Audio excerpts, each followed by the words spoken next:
Hello, and welcome to For Yoga Teachers. This is all about how to become a full-time yoga teacher. On Monday, we'll have a bonus, which is my personal journey to becoming a full-time yoga teacher if you're interested in that, although I wouldn't blame you if you weren't. So in this episode, we'll have a step-by-step process to working out if and when you should make the leap to be a full-time yoga teacher. This is a accumulation of all of the advice that I've given in teacher trainings and in mentoring sessions. It does not constitute one-on-one advice. For you, please be extremely careful with your career and your finances and your earnings and get professional advice where needed. In this podcast episode, we'll start with a quick look at whether being a full-time yoga teacher is right for you. Many people have a really romantic notion of what it's like to teach yoga full-time, but while it can be an incredibly rewarding job, it is important to walk into it with your eyes wide open about the realities, and there's a harsh truth in there too. How lovely. And then we'll look at the steps to determine if now is the right time or when could or would be the right time for you, including one of my favorite things, a what if it all goes completely wrong plan. The good news is that you can follow all of these steps without actually making the leap and quitting your job. So enjoy listening, enjoy getting inspired, and you'll be able to consider an informed decision about your next steps. Let's go. Step 1, should you become a full-time yoga teacher? This might be a straightforward yes or no answer, or it might be yes, but in the future, or not really sure at the moment. First things first, if you want to be a full-time yoga teacher, ask yourself why. In the show notes for this episode, there's some journaling prompts to dig deep into this question. You are really, really, really going to need to know the answer if you make the transition into full-time yoga teaching. A little side note here. One of the things that comes up time and time again on trainings for yoga teachers is how before being a yoga teacher, yoga was a place of escape, but now yoga is work. So where do you escape to? My advice here, which might sound really over the top, and this is the harsh truth that we've all been looking forward to, is that you probably need a yoga practice for you, the person, and a separate yoga practice for you, the yoga teacher. When you practice for you, the person, you roll out your mat, you do your class, whether it's a led class or self-practice, and it's just for you. No notebooks, no sequencing notes, no manuals. It's not for your yogis in any way, shape, or form. And then separately, you have your yoga practice for yoga teacher you, where you do have notebooks, you have the intention of sequencing the class, playing around with transitions, generating an intention or theme, getting inspired, and whatever you need. I know this sounds over the top, and it might sound like you need to practice twice as much, but that is not what I'm saying. If you practice twice a week now, then one of those could be for yoga teacher you, and one of those could be for the person you. If you practice daily, maybe 5 is for you, the person, and 2 is for yoga teacher you. You decide, but I really can't recommend this enough. Before your practice, declare to yourself whether the practice is for person you or for yoga teacher you. And this is a really serious consideration. Do you have the tapas, the discipline, to keep your yoga practice for you up, as it is one of the things that disappears as yoga teachers get busier and busier and more tired? And what about the overall logistics? Bearing in mind that especially at first, yoga teachers tend to work pretty antisocial hours. You'll probably be teaching classes weekday mornings, lunch times, evenings, and at weekends. So if you have a love who works office hours, or lots of your friends work office hours, or if you have kids who are at school, it might be that full-time yoga teaching doesn't work for you because you're not getting to see the people that you love. Step 2, what if it all goes belly up? I've mentioned a few times that one of my favorite things is to create a worst case scenario plan. Not because I'm a negative person. I mean, don't get me wrong, I have my moments. But if you are happy with your worst case scenario plan, if you can cope with that plan, you've almost got no reason to not give it a go.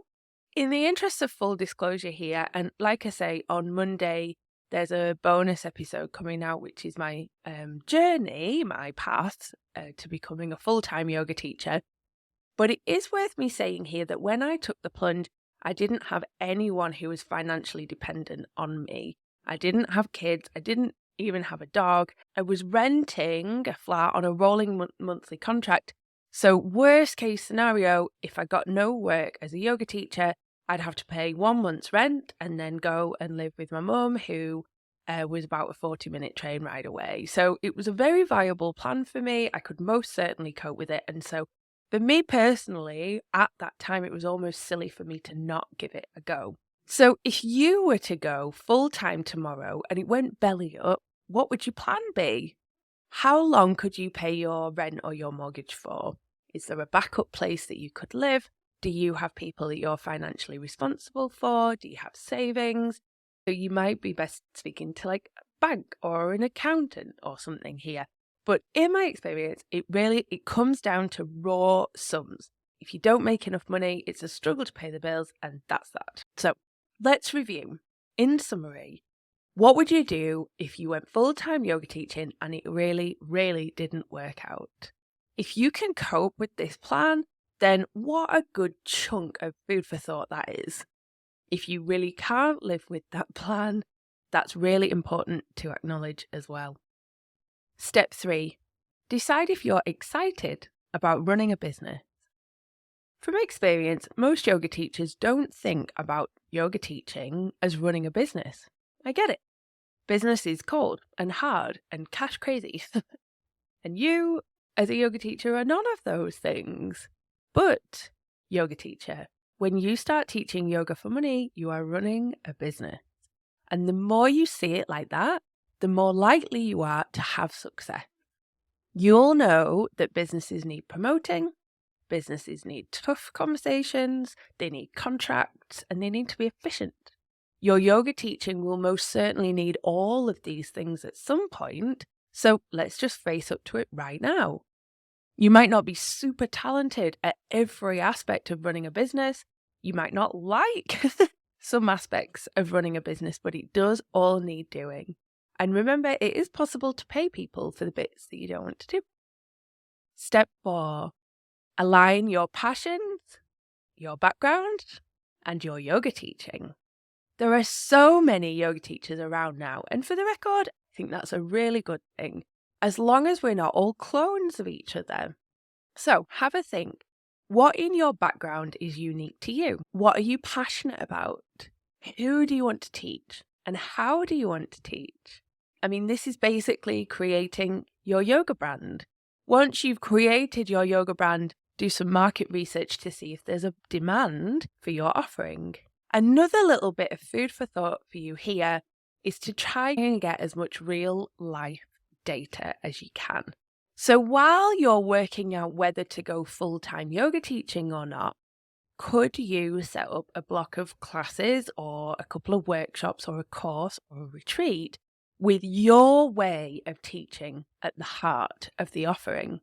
So for example, if you're a trained run coach and you dream of working mainly with very dedicated runners to help them get their PBs, you might design a 4-week course, Yoga to Run Faster. If you host it a few times and it repeatedly sells out, that's great data. That is great information to work with. I definitely recommend hosting things more than once. Total one-offs have a habit of flying off the shelves, but then second, third time, it's a bit harder to fill them up. Don't fall into this trap. Step 5, the raw sums. Up until now, we've been thinking about going full-time yoga teaching in the way of, is it possible? And if it is possible, would it work for you? And now it's time to get to the nitty-gritty. I mentioned before, in my experience, the finances just comes down to raw sums. How much do you spend and how much will you earn? The good news is that I have a very exciting spreadsheet to help you work this out. I know, it's so exciting, isn't it? If you've got this far and you're getting excited about being a full-time yoga teacher, you have to do the sums and you have to be really honest with yourself. On the spreadsheet is a list of costs and your yoga teaching income as it is now, or a projection, or a combination of these two. Put simply, if your yoga teaching can pay for your outgoings, well, you're golden, aren't you? But if not, there's some more thinking to be done here. But please, yoga teacher, complete the spreadsheet. Make your decision with real life data. Knowing in your gut that you want to be a yoga teacher is beautiful. It's a beautiful thing, but your gut feeling won't pay the bills. Let's come at this from raw sums and get the link to your spreadsheet from our show notes. Step 6. What and where will you teach? Distribute your offerings between yoga studios, wider offering fitness studios, add in gyms, private yoga classes, workplace classes, and one-off offerings too, or pick and choose from these as it works for you. I think a combination of yogis paying you directly for your offerings and adding in working for gyms and yoga studios is a really good combination. You'll probably be able to predict the income from the gyms and the yoga studios, and then the income straight to you is an added bonus. Step 7, create your plan to stay motivated, inspired, and well. You're probably going to be knackered. So now, how about booking in a monthly massage for the next 6 months? Or if you don't like massages, like a haircut or a spa day or something. I mentioned before, lots of busy yoga teachers see their practice fall away. So yoga teacher, from my heart to yours, keep practicing. Make a plan now for how you'll keep a regular practice going even when you're tired, grumpy, achy, knackered. And if you want to teach at a range of studios, I'd recommend practicing at studios before asking to go on their cover list. By going to practice at yoga studios that are new to you, you can now kill 2 birds with 1 stone. Step 8, build your village. Make connections with other yoga teachers who could cover your classes if you're not very well or if you're on holiday, but also that will ask you to cover their classes. Connect with people like physios and massage therapists to direct people to who have injuries, aches, and pains. Maybe you could even come to an agreement about a little kickback if you're constantly sending new customers to a physio or a massage therapist. Connect with a business coach who can help you succeed. And connect with other local businesses and business owners. They don't even have to be in the wellness space or the spiritual space. Just being able to chat to another business owner about the highs and lows can be a real tonic. And last but not least, step 9, decide, or decide when to decide. If all the previous steps have gone well, you're probably in a pretty decent place to explore making the leap to full-time yoga teacher, or to say to yourself, I'll make a decision by 3 months' time or 6 months' time. Okay, yoga teacher, I hope that's given you some food for thought about whether teaching yoga full-time would suit you and would be suitable for you or not. I'd absolutely love to know what you think. And remember, you can make your way through these steps with a full-time job or a part-time job or something else, just to give your business a boost. Good luck, yoga teacher, and thank you for watching, for listening. If you'd share this with another yoga teacher, we'd be so incredibly grateful. Good luck. We'd love to know how you get on. Keep us posted.